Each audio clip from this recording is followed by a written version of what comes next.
Welcome to the Butterfly Effect. I'm Chris Horner and I got the Chapella on.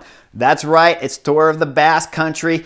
Got this hat on a stage just like today's. It was the final time trial in 2010 when I won the TT. It gave me the general classification, so I got a hat for the general classification, of course the leader's jersey on the last stage, and a hat for the stage. This is a spectacular week of racing. It is the best general classification field that you will see anywhere in the world bar the Tour de France.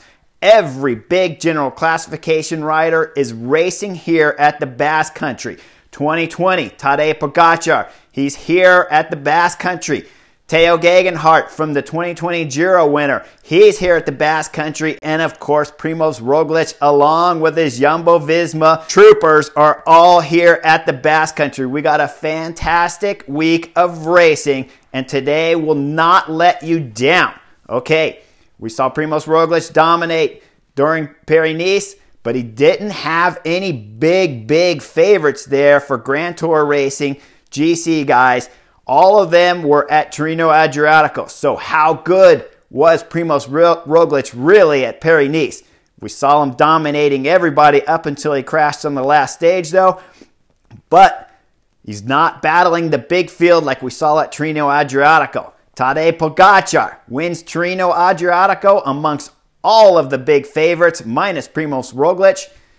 Adam Yates is here at the Basque Country. He just got done winning Volta a Catalonia, where Ineos went 1, 2, and 3 on the podium. It hasn't been done in years to see a World Tour team go 1, 2, and 3. You got to go back forever to find something like that. Now, when we start the time trial, Primož Roglič goes off first. That was really bizarre in my book to let someone such as a favorite as Primož Roglič go off so early. And then, of course, Tadej Pogačar is going off in last place.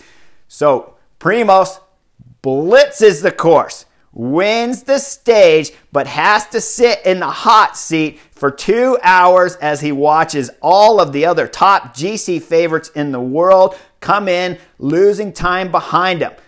Brandon McNulty, the U.S.-American rider, would come closest to knocking Primož Roglič off the seat. He came within 1-2 seconds of winning the stage and just a bit short for the American. Tadej Pogačar will finish 5th, just under 30 seconds behind Primož Roglič. It's a flip. Last year's Tour de France, these two guys have not raced since that last real time trial at the Tour de France when Primož Roglič lost the Tour to Tadej Pogačar. Today, Primož will keep the leader's jersey and start it for tomorrow's stage against the young Slovenian. We got a battle. I found it really quite amazing this year, basically ever since last year's Tour de France, that Tadej Pogačar and Primož Roglič have managed to miss each other throughout the whole season. And then when they start the time trial today, it's Primož Roglič starting early and Tadej Pogačar again starting as far apart from Primož as they can. Now they are no longer far apart. They are split by less than 30 seconds, and the battle begins tomorrow. With Primož Roglič in the driver's seat, we've seen this for quite a few years now, at least 2 or 3, that Primož Roglič has the team with Jumbo Visma to defend. They need to be smart and they need to be careful here at the Basque Country. One thing that makes the Basque Country special, the climbs come fast and hard. They're about 5K long, so 3-4 miles in length. Very technical up, very technical descents. Very short valley, so there's not much time for a group that got dropped to come back in the valley. Primož Roglič is going to need his whole team to look after him. Tomorrow's stage, keep in mind, there's a Category 2 near the finish. When you're on a Category 2, that's going to allow the group to be a little bit bigger. So if his team was really put into hurt, if you see Jumbo Visma starting that Category 2 and they're halfway up, and all of a sudden Primož Roglič is isolated like we've seen Wout van Aert at the Northern Classics, he's going to be in trouble because there's a lot of attacking and you can lose a lot of time when you have a Category 2 with a quick descent followed by a sharp, steep finish and climb that'll take you to the line. There is no room in the Basque Country to fix problems of hesitation. When the attacks start, As a favorite, you need to know exactly if you have to follow that move immediately. If you let that gap open, because these stages are about 100, 110 miles long, 160, 180 in kilometers, they're so short that the guys are still strong at the finish. You let a group go and open a small gap and you hesitate back there, or you're isolated like we've seen with Wout van Aert up north. Primoz Roglic will have problems defending this jersey if he's left isolated because of these stages. Tomorrow's stage, if he's not isolated, look for Primoz Roglic to win tomorrow's stage. It is right in his wheelhouse. It's two category 2 climb up, descent down, and then a sharp, short, steep climb to the finish. Primoz Roglic is ideal for these types of finishes.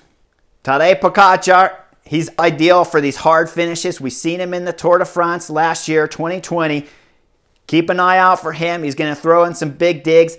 Adam Yates is still riding on form from Catalonia. Last week, Ineos dominated at Catalonia, going 1, 2, and 3 on the general classification. Adam Yates is also very explosive. Primoz Roglic is in trouble here because there's a lot of strong, fast finishers. He cannot afford to lose his Jumbo Visma team. Now, when I was here in 2010 and won, oftentimes I was isolated on the last climbs. Luckily, I had good legs that could defend the lead at that point in time, but I was always losing the sprint to either Samuel Sanchez, or it was Valverde back there, or Joaquim Rodriguez, all these guys that had speed that I just did not have. Primoz Roglic has speed when it comes to these finishes, though, so look for him to be strong at all of these finishes at the Basque Country if Jumbo Visma can get him there without being isolated. The fans here in the Basque Country are normally massive on the final climbs. They are intense when it comes to their cycling here. The only other fans that compare to the Basque Country, you have to go all the way up north where the classics are going on right now with Belgium and Holland. They have intense fans up there, and then just as intense down here at the Basque Country. This particular period of bike racing is absolutely amazing to watch. No one in the Basque Country, none of the favorites, will tell you, I'm just here for training. My form's just coming along. They've got enough racing now in their legs to be sharp and on form. And when they leave the Basque Country, they head up north to meet up with the classic specialists to start Amstel, Flèche, and Liège, Bastogne-Liège. And nobody talks about doing those races just for training.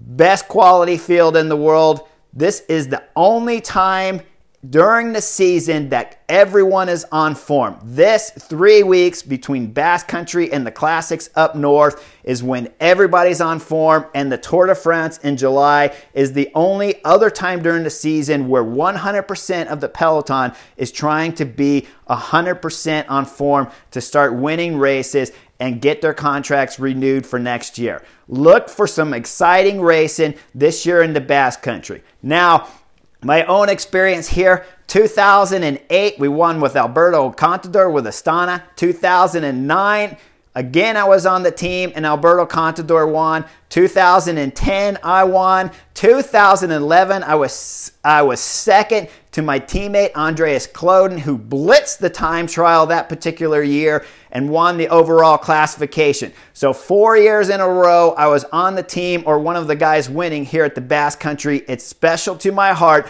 I hope you guys will enjoy it as much as I have throughout my whole career. You're on the Butterfly Effect.